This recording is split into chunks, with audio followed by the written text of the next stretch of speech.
Jahas! Se on naama pesty, eli tervetuloa taas tänne kärryrakennusprojektiin, jossa ei ole mitään järkeä. On tässä järkiä. Siellä on vähän maaluuhommia. Kohta aletaan nostaa nostinta paikalle. Eli täällä on nyt tehty kaikki valmistelut valmiiksi. Siihen hitsattiin runkopalakkijatkot. Ja sen päälle tämä nosti sitten se tulee makaan sitten niinkö tossa noin ja sitten ne hitsataan kiinni. Vanhassa kärryssä oli vähän eri kohdassa, ne oli tossa kohtaa, niin nyt pitää sitten sen verran siirtää eri kohtaan. Kaikki ylimääräinen on tuolta fiksattu pois. Kyllähän tämä tietenkin hiekka puhalletaan sitten, mutta kaikki ylimääräinen on nyt otettu pois tuolta. Siihen on laitettu nyt sitten on ruostetettu pois ja sitten siihen on laitettu sen jälkeen sinkkimaali päälle, niin ei pääse ruostuu enää sen jälkeen. Ja tämähän on rosteria täällä, niin tuolla nyt ei mitään tule tapahtua. Maalaukset on tehty. Seuraavana kokeillaan semmonen pieni juttu, että toimiiko tämä lasku. Vai joko te kokeilette? Sun pitää nostaa sitä muuten, koska me halutaan tätä tuota alas. Kokeilepa nostaa sitä. Ei. Akunkin löysällä. Pitääkö kääntää tätä levyä, kun se rapiaa tätä nostattaa, niin vähän alaspäin. Mutta mä pystyn tuolla vänkään tällä vehkeellä. Ota paaleen sormet pois välistä, mä lasken sitä. Siihen se nousee. Kokeilepa kääntää vielä. Tai Juha tulee eka pois näköjään. Se on ihan pienillä muutamalla hepillä vaan kiinni, mutta kokeillaan silti, että se toimii. Joo. Nyt tänne tulee enemmän öljyä. Jumahtiko vai päästikö?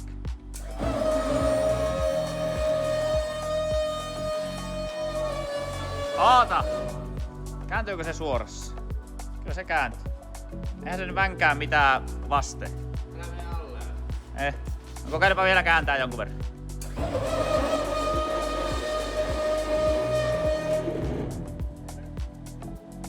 Se on vähän kuivana nuo varret. Pitäisköhän niin laittaa jotakin vähän rasua. Sun pitää laskea vähän alaspäin. Vielä. Ja nyt väännä sitä kiinni päin. Yes. Meni kiinni.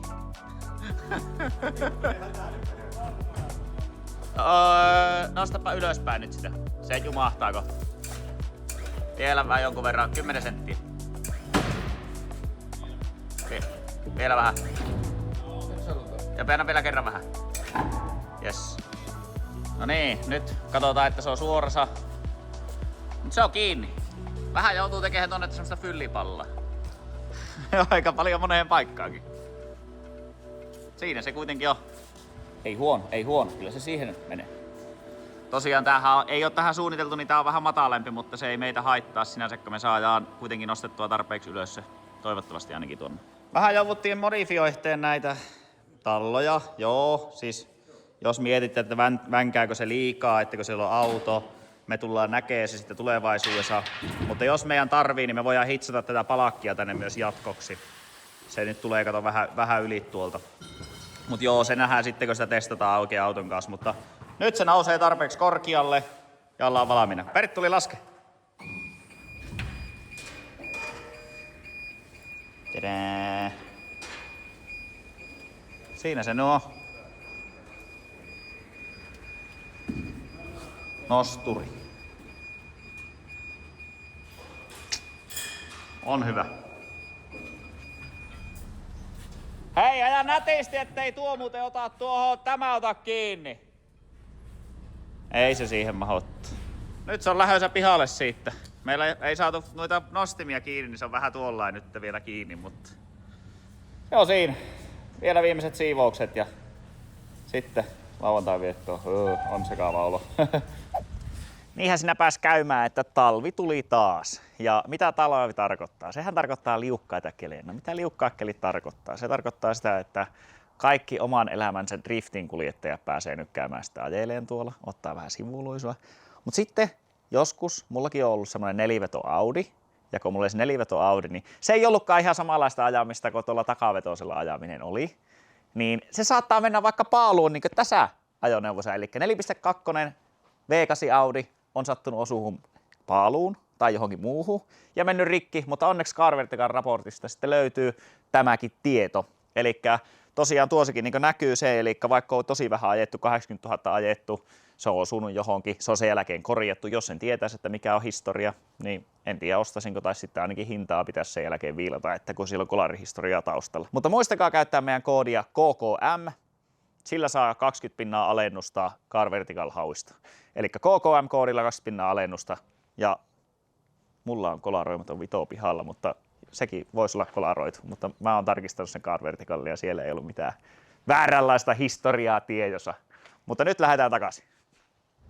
331, eli se tarkoittaa, että se on hyvin vähän tämä kello vasta ja laitoin vähän siitä kauluspaitaa päälle, tukaa jätin vähäksi aikaa auki ja nyt ollaan valmiita lähteä reissuun. Me ollaan lähdössä kohti Saksanmaata. Sen verran kiirus on ollut koko ajan tuolla kärrytyömaalla, niin koitettiin sillä, että ihan viime tinkassa periaatteessa mennä sinne. Niin tänään lähdetään nyt Kokkolan aamulennolla kohti Helsinkiä ja siitä sen jälkeen kohti seuraavaa paikkaa, mutta nyt lähdin tosiaan ajelemaan Kokkolaa. Eilen oli niin jonkun verran satoi jopa lunta, eli ensilumi tuli ja sitten oli vähän pakasen puolella, eli aika kylmää meinasi olla, mutta onneksi nyt tämä on sulaa. Ja mä sanon siksi, että onneksi tämä on sulaa, koska mulla on Vitossa yllättäen jotakin pientä tässä aina on jotain, niin apsipalo syttyy mulla aina välistä, niin mulla ei toimi apsi eikä luistoisto, niin eikä sitten vakkari, niin nyt onneksi ei taaskaan palaa se, mutta siellä on todennäköisesti tuo laakerissa on niinku se magneettikehässä jotain vikaa, että sen takia se tekee sitä, mutta nyt näyttäisi pelaavan ja ei mitään, lähdetään ajeleen kohti Kokkolaa ja katsotaan sieltä sitten seuraavaa paikkaa. Täytyy kyllä heti näin alkuun sanoa se, että tämmönen 3 vähän ennen 3 herätykset, niin kyllä ne on ihan vaan tukkikuskien hommia, että ei niinkö normaali kuolevainen ei tähän pystys kyllä niinku koko aikaa. On raaka. Ja sieltä tuli meidän ABS-valot, eli ei tarvi ajaa vakkarilla nyt Kokkola. Kokkola, Karleby, Pietarsaari, Kruunupyy, mitä kaikkea tässä nyt onkaan, mikä tää lentokenttä on, mutta perillä ollaan 4.40. Vähän turhaa aikaisessa on pikkusta yli tunti, eli 5.50 on lähtö, mutta mennään sisälle ja tehdään vähän tietokonehommia. Helsinki-Vantaalle saavuttiin ja hiljasta on kyllä. Se on aamuaika, niin ei ole paljon porukkaa, mutta nyt mennään katsomaan, että löytyykö tätä tuttuja. Pitäisi olla Arto ja sitten Suominen pitäisi olla ainakin tuolla. Uskon, että monta muutakin suomalaista saattaa olla menossa justiin samoille messuille.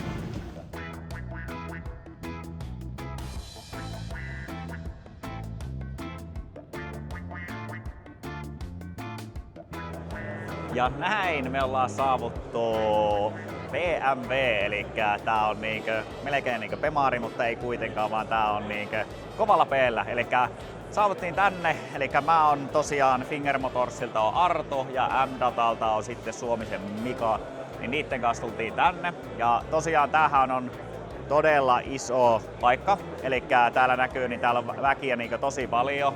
Ja tää on nyt 3. kerta mulle, kun mä oon täällä. Ja se, miksi mä haluan tulla tänään aina uudestaan, niin on se, että täällä on ne kaikista parhaimmat valmistajat, mitä oikeastaan on kaikkeen racingin osiin. Ja täällä pääsee näkemään niitä uutuuksia. Sitten totta kai täällä on meidän yhteistyökumppaneita. Motekki löytyy täältä ja kaikkia muutakin löytyy täältä, niin sen takia haluan tulla tänne. Ja otin tiimikiitos taulu, otin kanssa mukaan ja pitää antaa se sitten niille, mutta täällä on mukava olla paikan päällä ja käydä vähän kierteleen, niin käydään katselemaan vähän, että mitä on esimerkiksi nyt tuolla Motekin osastolla, että minkälainen auto niillä on. Sähköauto taitaa olla tää, mikä on nyt. Tulee heti semmonen, kun itse kuvaa, niin rupesin kahtoo tuosta videonpätkää, niin pikkusen on hiukset niin vähän on heikolla mallilla, eli tosiaan mehän lähdettiin nyt aamusta niin aikaisten, mullakin 3 piti nousta jo ylös ja 5.50 lähti kone Oulusta, Kokkolasta lähti kone ja oli vähän reilusti ajoissa, sen verran pieni on kenttä, että ei olisi tarvinnut olla ihan niin ajoissa siellä, mutta se on hyvä, niin ei ainakaan myöhästynyt sitten koneesta. Vähän jouduttiin sitten sekoille, että kun päästiin ensin tosiaan Helsingissä pysäytys, sitten sen jälkeen mentiin lennettiin Düsseldorfiin ja sieltä piti ottaa sitten junaa ja päästiin sitten Kölniin sillä. Mutta tässä on tosiaan yksi ajoneuvo, mikä on FC1 Rally X.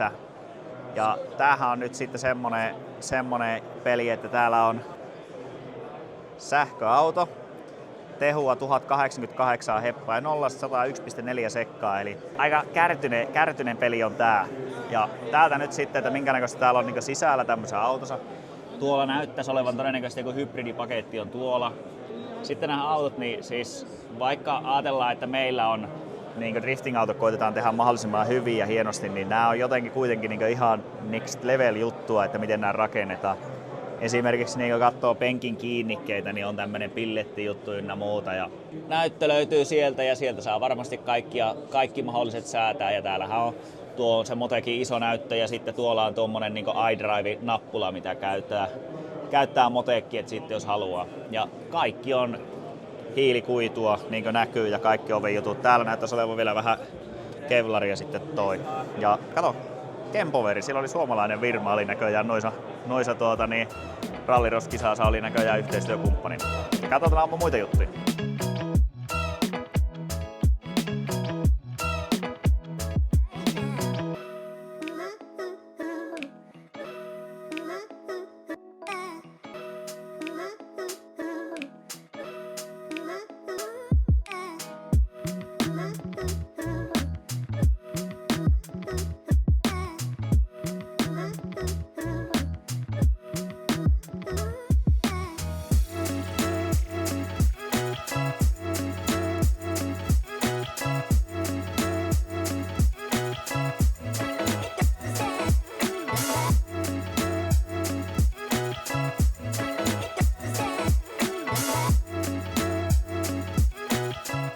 Ensimmäinen messupäivä tosiaan takana ja nyt alkaa toinen.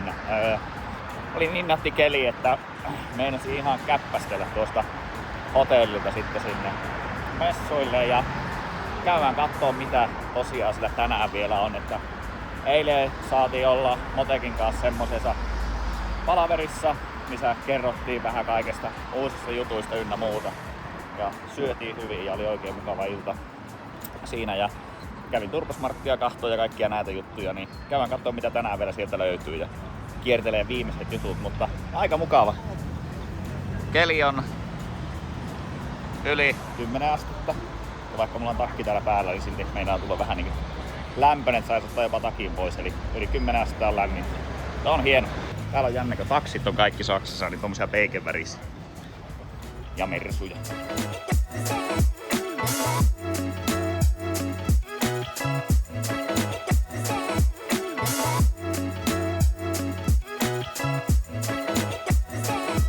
Kohtuu vaikuttava näkyy tuo kirkko, eli kävelin tänne Kölniin, tuomiokirkko, mikä ikinä nyt onkaan. Niin. Tänne käppästelin kattelee ja keli on tosiaan niin lämmin, että joutuu kyllä takin ottaa pois, mutta on sitten aivan älyttömän iso laitosta. En tiedä pääseekö tuonne sisälle, jos sinne pääsee sisälle, niin pitää käydä sielläkin pyörä. Yritin mennä sisälle, niin ei päässyt sisälle ollenkaan, kun mulla oli liian iso reppu kuulemma. Nyt joutuu vaan käydä kattelemaan tuolta aseman puolelta sitten.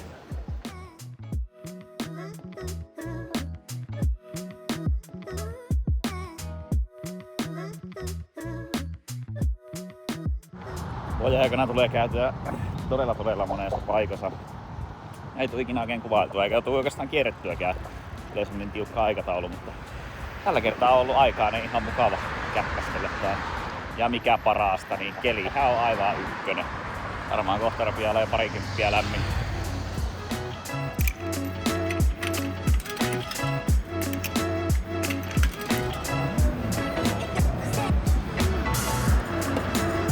Ja näin tuli Red Bull.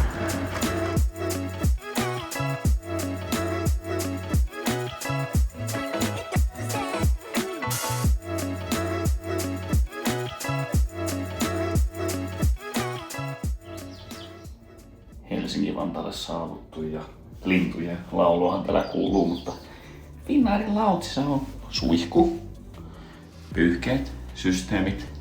Niin ennen kuin hypätään seuraavaan koneeseen, eli Kokkolaan menevään, niin pitää käydä suihkussa.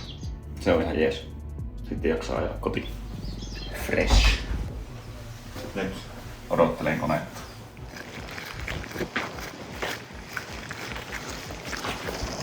Se oli sellainen mies kuin se seuraavaan kertaan. Hei hei!